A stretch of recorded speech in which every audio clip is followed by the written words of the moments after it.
రాములు గారు, శ్యామలరావు, నాగేశ్వరరావు, రంగనాథం గారు వీళ్ళంతా మొత్తం రాములు గారి పైడివారు. దాంతోపాటు ఈ సూర శ్యామలరావు గారు వీరందరూ ప్రధానంగా పూనుకొని మీ అందరి యొక్క తోడ్పాటుతోటి ఈ ఆలయాన్ని చాలా అందంగా నిర్మాణం చేశారు.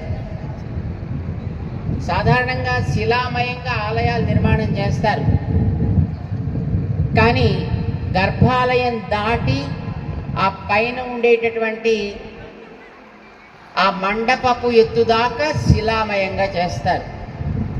ఆ పైనుంచి కట్టేదంతా మామూలుగా ఇటుకలతోటి సిమెంటుతోటి కన్స్ట్రక్ట్ చేస్తారు. కానీ ఇక్కడ మీ దగ్గర మన మురళి స్థపతిని